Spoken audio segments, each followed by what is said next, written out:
secara tentu saja berjamaah, dan sebelumnya kita bisa juga melaksanakan bagi yang melaksanakan puasa Arafah, dan tentu saja sebentar lagi nanti habis Idul Adha kita akan melaksanakan ibadah kurban. Nah, pertanyaannya, apa sih salah satu hikmah yang bisa kita ambil dari perayaan Idul Adha ini? Salah satunya hemat saya sesuai dengan tema khutbah, Idul Adha dan haji mementingkan, menekankan bahwa kita sebagai umat Islam harus melakukan keseimbangan hidup yang sering disebut sebagai bersikap moderasi beragama. Paling tidak yang ingin saya sampaikan pada 3 hal. Pertama, keseimbangan antara jasmani dan rohani. Yang kedua, keseimbangan antara ketuhanan dan juga kemanusiaan. Dan terakhir adalah keseimbangan antara antroposentrisme dan ekosentrisme. Mari saya jelaskan satu persatu meskipun mungkin tidak lengkap. Pertama, Idul Adha dan juga haji, betapa kita sebagai manusia itu diingatkan mengenai pentingnya rohani. Karena sesungguhnya Idul Adha juga itu adalah miniatur Idul Fitri juga, karena diawali dengan puasa, lalu kita melakukan sholat Idul Adha, lalu yang membedakan adalah adanya yang kita sebut kurban. Nah, ini semua memperlihatkan betapa manusia tidak mungkin bisa hidup bahagia tanpa adanya pemenuhan rohani. Karena sesungguhnya yang esensial dari kehidupan manusia sesungguhnya adalah rohani. Maka bagi kita akan mendapatkan kebahagiaan yang luar biasa dari kemarin, meskipun misalnya berlapar-lapar untuk melaksanakan puasa Arafah yang pahalanya menghapus dosa masa lalu dalam setahun dan juga masa depan. Dan hari ini kita pagi-pagi sudah bangun untuk melaksanakan sholat Idul Adha, bahkan sebentar lagi kita akan berkorban. Ini artinya sesuai dengan ayat Al-Quran bahwa di dalam diri manusia itu tidak mungkin bisa mendapatkan kebahagiaan kalau kita hidup hanya memenuhi jasmani saja. Yang karena itulah di beberapa negara yang tingkat ekonominya tinggi gitu ya, misalnya yang belakangan itu bukan hanya di Amerika maupun di negara-negara Eropa Barat, tetapi juga di Jepang dan Korea tingkat bunuh dirinya itu tinggi. Kenapa? Karena mereka di dalam bahasa saya senang pada roti tetapi membuang hal-hal ilahi. Karena itulah jumlah orang yang ateis atau minimal agnostik. Agnostik itu percaya pada Tuhan tetapi tidak beragama, itu sangat tinggi. Bahkan yang terakhir Spanyol saja, yang itu adalah basis Katolik, sekarang itu Perdana Menterinya adalah orang ateis. Nah, mereka kenapa bunuh diri? Karena mendapatkan makna hidup. Beda dengan kaum muslimin. Kaum muslimin itu di Indonesia meskipun tingkat ekonominya rendah, tetapi tingkat kebahagiaan batin dan tingkat stresnya itu rendah. Karena itu tingkat bunuh dirinya juga rendah. Nah, salah satunya adalah yang kita rasakan setiap kali di Idul Adha. Nah, ini menunjukkan bahwa sesungguhnya sebagaimana yang disebut oleh Allah, ruh kita itu berasal dari alam ketuhanan. Wa nafakhtu fihi min ruhi, dan aku tiupkan, kata Allah, dari ruhku. Karena itulah ruh manusia itu berasal dari alam ketuhanan. Yang karena itulah di alam ruhani dulu sebelum kita hidup, kita berjanji, kata Allah, alastu birabbikum, apakah aku Tuhanmu? Kata kita di alam arwah, ya benar. Yang karena itulah maka manusia tidak mungkin tanpa memiliki agama. Karena itulah filosof seperti Henry Louis Bergson bilang bahwa tidak mungkin dari kehidupan manusia itu hilang apa yang disebut dengan kepercayaan atau agama. Mungkin orang bisa hidup tanpa ilmu pengetahuan dan seni, tetapi orang tidak mungkin hidup tanpa memiliki agama. Yang karena itulah kredo di dalam Islam itu diawali dengan la ilaha illallah. Kalau kita berhenti di la ilaha, itu berarti ateis. Karena itulah para pendai di barat sering bilang kalau ketemu dengan orang ateis, Anda sudah setengah Islam. Karena di dalam Islam itu yang paling ditakutkan, meskipun ateisme ditakutkan, tapi yang paling ditakutkan adalah politeisme. Mengangkat sesuatu yang bukan Tuhan, tapi diangkat sebagai Tuhan. Harta, tahta, kuasa, cinta, dan lain sebagainya. Yang itu disebut pemberhalaan terhadap hal-hal selain Allah. Itu yang paling dikhawatirkan. Karena problem manusia itu adalah problem ingin mengangkat sesuatu yang bukan Tuhan, diangkat setingkat Tuhan. Nah, karena itulah maka di dalam puasa itu, di dalam ini kita bisa lihat apa yang disebut dengan di pakaian ihram. Pakaian ihram di dalam haji, yang dimana saudara-saudara kita masih sedang melaksanakan ibadah haji, mungkin di sana sekarang sedang melontar jumroh. Pakaian ihram itu kan hanya putih-putih. Ini menunjukkan bahwa hidup ini sederhana. Yang baik hidup itu adalah zuhud. Tidak terlalu senang mencintai berlebihan terhadap hal-hal yang bersifat duniawi dan materi, uang terutama itu ya. Tidak begitu. Kenapa? Karena kata Nabi, ketika Nabi ditanya, wahai Nabi, tunjukkan aku yang membuat aku dicintai Allah dan manusia. Kata Nabi apa? Uzhud fid dunya yuhibbukallah. Zuhudlah, hiduplah asketik, hiduplah sederhana. Tidak berlebihan mencintai dunia sehingga memang tabrak sini tabrak sana. Misalnya kalau jadi pejabat melakukan korupsi, baik kecil maupun besar. Karena korupsi itu bisa by need, ya. Korupsi kecil bisa juga by greed gitu ya. Meskipun yang by greed itu yang paling berbahaya saya kira. Allah akan mencintai. Bahkan juga zuhudlah terhadap apa yang dimiliki manusia, maka manusia lain akan mencintai kita. Ini di dalam hikam itu disebut problem manusia itu adalah terlalu banyak keinginan. Itu yang membuat dia tidak bahagia. Orang misalnya sebenarnya cukup dengan punya motor, tapi karena tetangganya punya mobil, nggak senang. Apa yang terjadi? Hidupnya nggak bahagia. Bahkan ada orang tidak bisa membedakan mana keinginan, mana kebutuhan. Kita seringkali memenuhi keinginan, bukan memenuhi kebutuhan. Karena itulah hidup ini kayak puasa kemarin, kayak puasa Arafah. Nabi itu sering ketika datang ke rumah Aisyah, tidak ada apa-apa. Wahai Aisyah, punya apa? Kalau ada, makan. Kalau nggak ada, ya puasa. Hidup begitu sesederhana itu. Dan kebahagiaan akan didapat ketika kita berbuka puasa. Nah, yang ketiga itu ya, bahwa di dalam Islam ruhani itu begitu penting, dan itu bisa dilihat dari takbir dan talbiyah. Jadi kita itu hanya boleh membesarkan Allah saja, selain Allah itu hal kecil. Karena itulah praktek sholat tadi itu siapapun di belakang kita itu sama saja kita tunggingin. Dan kita begitu merendah di hadapan Allah dengan bersujud. Ini artinya kita ini sebenarnya diminta untuk menjadi hamba Allah. Hamba Allah itu tidak menjadi hamba selain Allah. Itu artinya punya kecerdasan spiritual.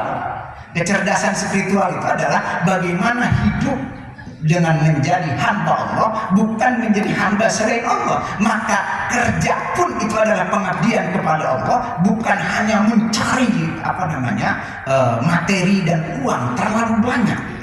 Itu yang mengakibatkan yang tadi korupsi baik. Bahkan orang yang menjadi hamba Allah dengan sholat tadi, seperti di dalam sholat, itu hidupnya menjadi seorang idealis dengan memberikan yang terbaik di dalam apa yang dimilikinya, sehingga memang memiliki prestasi karena mereka akan lebih memilih hidup meskipun kekurangan uang daripada misalnya melakukan tindakan yang diharamkan oleh Allah. Karena itulah perilaku sebagaimana yang viral belakangan gitu ya. Ada 1 miliar, bahkan 1,8 miliar korupsi yang dilakukan oleh mantan Kementan itu dipakai umroh. Pertanyaannya, apakah haji dan umroh dengan uang dari yang haram halal apa enggak? Nah, itu ada memang ulama yang mensahkannya, tetapi itu kan dengan mendapatkan dosa. Tetapi menurut sebagian ulama yang paling sahih, pendapat yang kedua yang menganggap haji dan umroh dari harta yang haram seperti korupsi yang kasusnya kayak kasus umroh, itu tidak sah haji dan umrohnya. Salah satunya menurut Sayyid Sabi itu berdasarkan hadis riwayat Tabrani.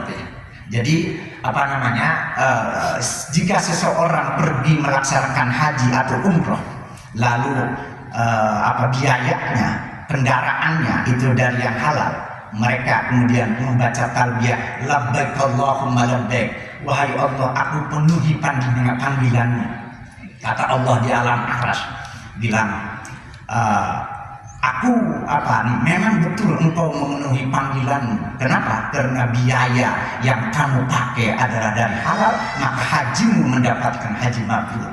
Tetapi ketika seseorang pergi haji dan umroh tetapi dari harta yang haram, lalu dia bilang labbaik Allahumma labbaik, wahai Allah aku penuhi panggilanmu. Kata Allah apa? Tidak, engkau tidak memenuhi panggilanmu.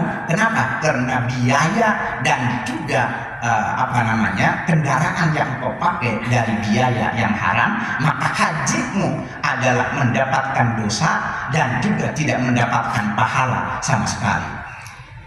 Nah, tetapi begini, bukan hanya ruhani yang dipentingkan oleh Islam. Meskipun memang ruhani harus memimpin hidup kita. Yang kata Imam Al-Ghazali, kita ini hidup harus yang menjadi pimpinan kita itu adalah kalbu. Dan kalbu itu adalah kiblat kehidupan kita. Kalau kita hidup dipimpin oleh jasmani, itu akan terjadi kayak kasus umroh pakai uang korupsi tadi. Nah, tetapi begini, di dalam Islam, ya, jasmani atau hal-hal pemenuhan jasmani seperti pemenuhan ekonomi itu sangat pentingnya.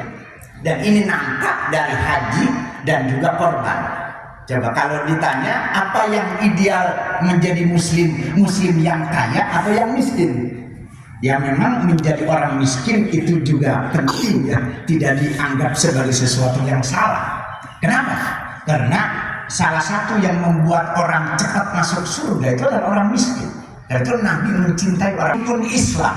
Bayangkan kita bisa melaksanakan zakat dan haji nggak kalau nggak kaya? Minimal tidak kaya banget, hidup cukup lah gitu ya. Dan ini artinya adalah di dalam Islam gitu ya. Idealnya itu menjadi orang kaya. Yang karena itulah misalnya hari ini kita harus korban, kan harus minimal punya uang 4 juta. Ya kan? Kalau dengan kambing, ya kan? Bahkan dengan sapi ada yang di bawah itu, ada di atas itu. Ya, ini artinya adalah hal penting. Yang kedua, kemiskinan di dalam Islam harus dilawan. Dan di dalam haji yang bagian dari Idul Adha bisa tampak dari apa yang kita sebut tawaf dan sa'i.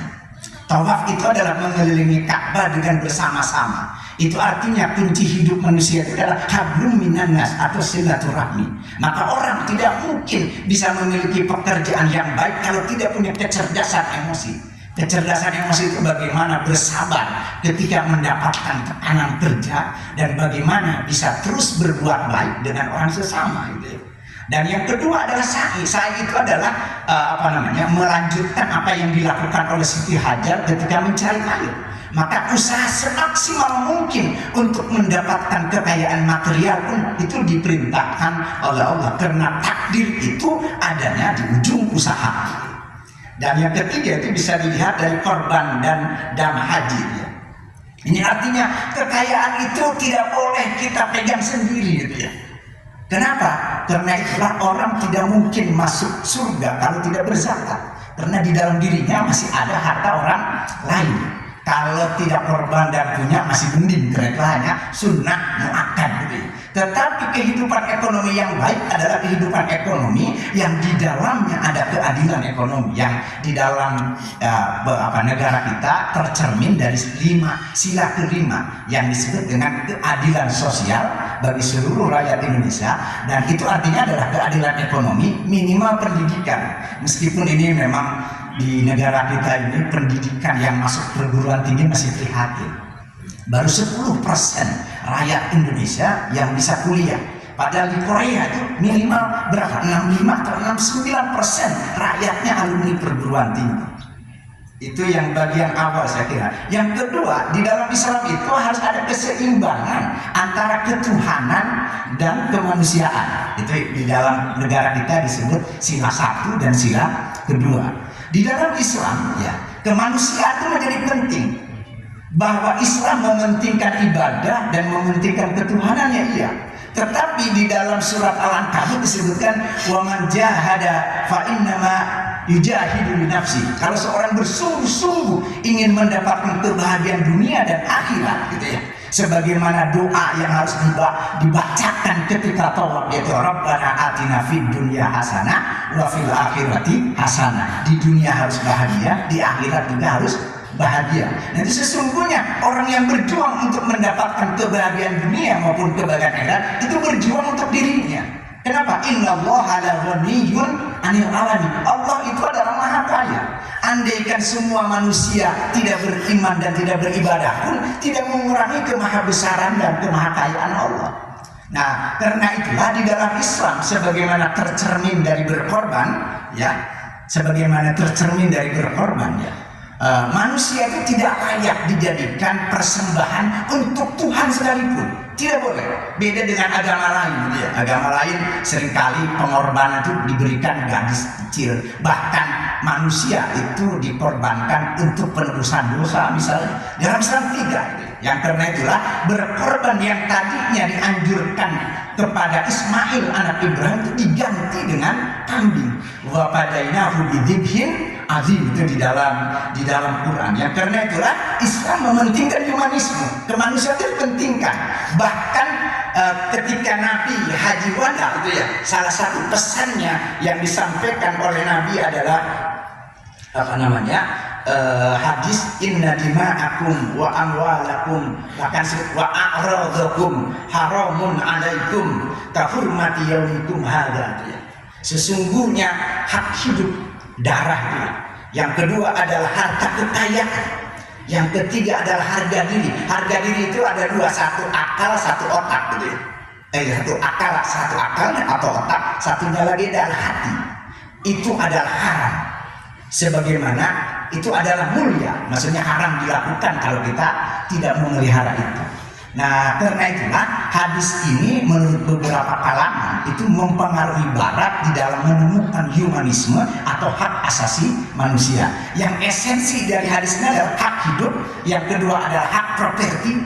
Di dalam Islam beda dengan komunisme yang tidak mengakui hak-hak individual. Di dalam Islam hak individu diakui. Kenapa? Karena itu memang haknya manusia. Dan yang ketiga adalah a'radukum. Karena itulah menurut Imam Asy-Syatibi itu ya, agama itu datang terutama Islam untuk menjaga 5 hal. Satu adalah menjaga agama, menjaga moralitas. Karena itulah perzinahan suka sama suka pun haram. Kenapa? Bahkan dosa besar. Kenapa? Itu tidak cocok dengan manusia yang punya moralitas, yang punya hati. Yang kedua untuk menjaga hak hak hidup. Gitu ya. Maka hak hidup itu adalah hak suci, hak setiap manusia. Yang ketiga adalah hak akal, pendidikan dan ilmu pengetahuan dipentingkan. Makanya kalau umat Islam pengen maju, kuncinya 2 gitu ya. Satu adalah keimanan, integritas, takwa gitu ya. Bahkan ini lebih penting di atas ilmu pengetahuan. Yang kedua adalah ilmu pengetahuan. Maka surat Al-Mujadalah menyebut yarfa'illahu alladziina aamanu walladzina utul ilma itu ya. Jadi kunci sukses itu adalah iman. Kita ini kurang di sini ya. Itu kalau melihat persentase korupsi saja belum berubah, masih 30% sejak akhir Orde Baru, minimal 25%. Itu artinya uang yang dikorupsi itu tinggi sekali, 250 triliun. Ya, tinggi sekali ya. Nah ini memang kita lemah, makanya kenapa Indonesia masih belum maju, salah satunya itu saya kira. Yang kedua, kita nggak memiliki sains dan teknologi. Maka Jepang itu maju karena memiliki sains dan teknologi. Nah karena itulah hak akal itu dipentingkan, selain hak harta kekayaan dan juga harta keturunan. Maka di dalam Islam sebagaimana tadi ya, perzinahan dianggap haram karena itu adalah pidana terhadap keturunan. Orang macam Steve Jobs itu selalu terhina kalau dia disebut sebagai anak haram. Nah, saya kira ada banyak yang lagi. Misalnya pakaian ihram itu menunjukkan persamaan. Tetapi begini, di dalam Islam persamaan itu harus tetap menjunjung tinggi meritokrasi. Meritokrasi apa? Memberikan reward kepada mereka yang berprestasi, bukan karena keturunan, bukan karena harta kekayaan, bukan karena yang lain. Nah, kita itu masih kurang di sini gitu ya. Padahal inna akramakum indallahi atqakum. Semua manusia sama, tapi yang membedakan adalah integritas dan kualitas hidupnya. Gitu. Dan terakhir itu ya, saya kira bisa dilihat bahwasanya yang dipentingkan di dalam Islam itu adalah humanisme, bisa nampak dari al-hajju arafah. Haji itu adalah arafah. Apa arafah? Arafah itu adalah saling mengenal. Maka kalau kita ingin sukses itu adalah salah satu yang harus mengenal satu sama lain meskipun mereka berbeda agama. Yang bagian terakhir yang ingin saya sampaikan adalah Islam itu adalah keseimbangan antara antroposentrisme dengan ekosentrisme. Jadi dunia ini bukan hanya diciptakan untuk manusia saja, tetapi untuk alam itu sendiri. Dan itu bisa dilihat dari ayat di dalam konteks haji itu adalah wa hurrima alaikum saydul barri ma dumtum hurma. Ketika ihram itu dilarang untuk memburu hewan. Bahkan juga di dalam hadis yang lain disebut la yuqdadu syajaruhu. Jadi pohon-pohon yang ada di tanah haram itu dilarang untuk dicabut, dirusak. Yang karena itulah ke depan itu mudah-mudahan generasi ke depan jangan sampai pembangunan itu merusak ekologi, karena ekologi dan ekonomi itu dari kata yang sama, yang itu tercermin dari ayat Quran sebagai akhir dari khutbah ini. Sebagaimana wa ma min dabatin fil ardi wala ta'iri yatiru min janahihi illa umamun amsalukum. Tidak ada binatang yang melata dan tidak ada juga burung yang terbang kecuali umat sebagaimana kalian. Ini ada yang disebut visi demokrasi bumi, yang karena itulah pembangunan itu idealnya adalah pembangunan yang integralistik, yang menyatu dengan alam sehingga dengan alam tidak menjadi bahan dari eksploitasi, karena akan kembali ke kita. Merusak alam adalah merusak diri kita sendiri, sebagaimana Quran zuharal fasadu fil barri wal bahri bima kasabat aydin nas. Merusak alam sama dengan merusak kita. Nah, mungkin itu yang bisa saya sampaikan, mudah-mudahan bermanfaat. Yang penting pengamalannya. Demikian bisa saya sampaikan, dan terakhirlah mari akhiri khutbah.